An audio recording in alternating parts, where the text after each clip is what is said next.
Guys, this is just kind of an overview of the presentation to make it a little bit easier to read.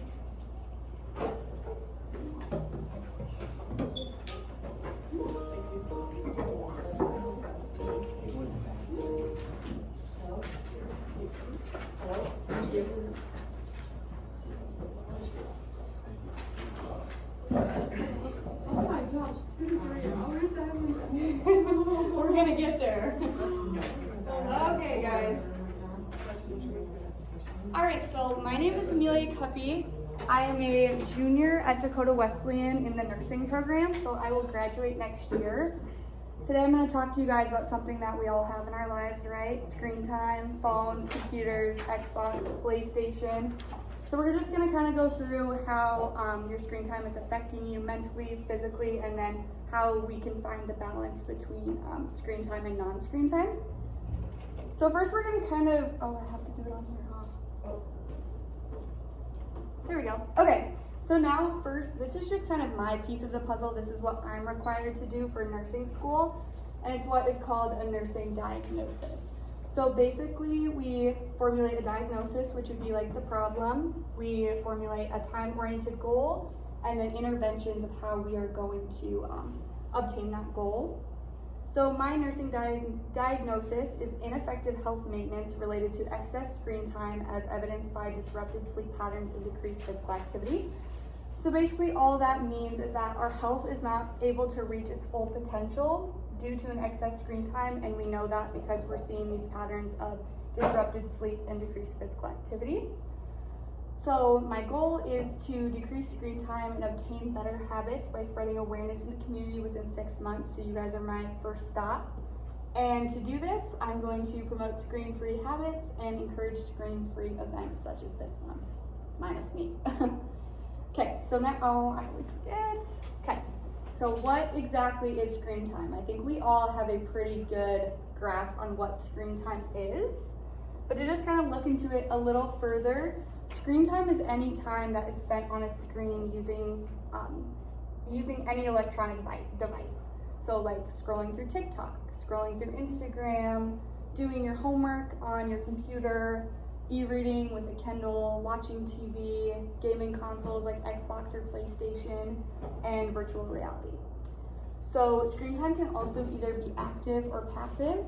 So a good example of active screen time would be doing the Wordle or doing a crossword or playing a game.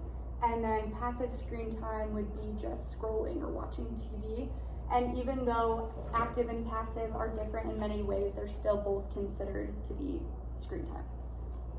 So then up here, according to the American Academy of Pediatrics, or the AAP, teens ages 13 through 18 should get no more than 2 to 3 hours a day. Okay, does everybody have their phones? No. Oh. Okay, well, sorry, I didn't know you guys weren't allowed to have phones. On average, can a couple of you tell me your average screen time a day? 5 hours, 6 hours? 5 to 6 hours? 4 hours? So that's not anywhere near the 2 to 3 hours, huh? Okay. So this is a graph. You guys kind of align with where other normal teenagers are at nowadays. This is a study that was done by the CDC, and it's showing the percentage of teenagers aged 12 through 17, the percentage of how many spend 4 or more hours, 3 hours, 2 hours, 1 hour, and less than an hour. And as you can see, 50.4% of teenagers are on their phones for 4 hours or more a day. All right, so now I can spew statistics at you, and you're not really you don't really care, right? So how is it actually affecting you? So mentally, we're seeing a big increase in anxiety and depression symptoms, as well as body image issues. And this is coming from something that we call constant comparison. We all know when you're scrolling on TikTok or scrolling through Instagram, you're seeing people have things or do things that you don't have or you don't get to do. So that causes our brains to be like, well, if they have that, why don't I have that? So you're kind of in this state of constant comparison. So we're seeing a big increase in worry, loneliness, feeling a lot more sad a lot of the time, and then those body image issues. And then physically, we're noticing a lot of eye strain and sleep disruption, and that comes from the blue light that your phone emits. So when you're looking at your phone, you're getting a lot of blue light in your eyes, and that is disrupting your melatonin production, which can cause your eyes not to function as well, and then sleep issues. And we all know that when you don't sleep, it's not a good thing, right? So then socially, we have the risk for cyberbullying and decreased face-to-face interactions. So when you guys aren't interacting with each other face-to-face and you're interacting more on social media and phones and texting and such, it decreases that relationship progression. And then academically, it's just a big distraction. I know you guys do a lot of assignments and homework on your computers, but more of the academic distraction is you have homework, but you choose to be on your phone instead. So this is just another graph. The blue boxes are 4 or more hours of daily screen time. The green boxes are less than 4 hours of daily screen time. On the bottom, you see the anxiety. So children that had 4 or more hours of screen time are much more likely to experience anxiety symptoms as well as the depression symptoms. So then we'll get into some signs of unhealthy screen use. These are things you should watch out for in yourself, your friends, your family.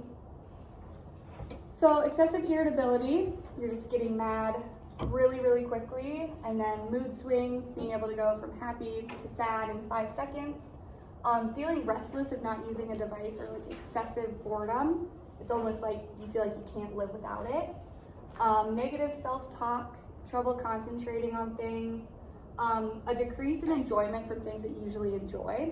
So this would be like if you knew somebody who really liked to play basketball and then all of a sudden they didn't want anything to do with it, that is a warning sign. And then becoming withdrawn from family and friends. And if you guys notice any of these symptoms in yourself or friends and family, just make sure that you know to reach out for help, because these are also signs of like severe anxiety and depression. All right, so now we'll talk about how to limit yourself. We all know that screens are never going away. You're never going to be without a phone, be without a computer, whatnot. So it's all about finding a good balance between the two.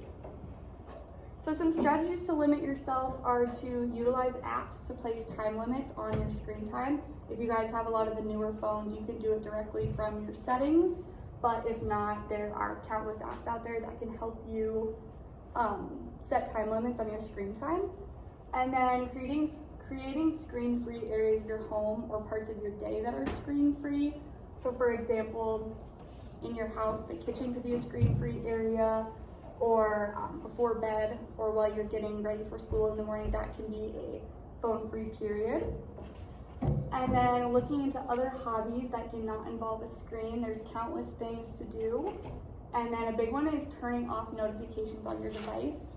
By turning off notifications, this can help you reduce the urge to pick up your phone, and that reduces unnecessary screen time. So these are just a bunch of alternatives to screen time. This isn't even half of them. There are a bunch of options for you guys to choose, but if you find yourself really relying on your phone, I would recommend kind of looking into a different hobby, going for a walk. It's also really important to balance your screen time with non-screen time. So for example, if you're at home and you've been watching TV for 2 hours, maybe go for a walk for another hour, or go play sports with your friends, do a puzzle. Just make sure that you are finding that balance between screen time and non-screen time. And then these are the studies that I use to create. And then do you guys have any questions? Was any of the information like shocking to you?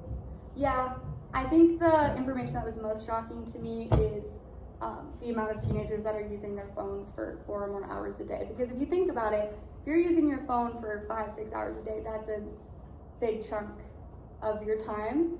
And so I think that was really shocking to me, just to see that, and also the upward progression that we've been seeing from 5 years ago to now, just how many more kids are experiencing that much screen time in a day. So having college kids of my own, they complain, well, they don't, one complains that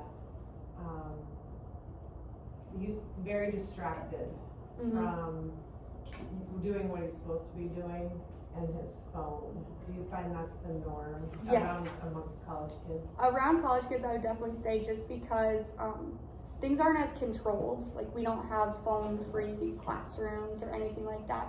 So it's definitely hard. Like even when I go to class, you still see kids that are sitting on their phone. And even I am, like I said, it's never going away. Even I've been doing my homework sometimes. Your phone's right there. You have to try to resist the urge to pick up your phone and scroll. So that's why it's just really important to like find that balance. Like personally for me, I love playing pickleball, and that's what I do as like more of like a balance. But it's all just about finding like what works for you. A lot of people around the college campus, especially when it's nicer outside, go for walks when we've been doing homework for a while or watching TV for a while.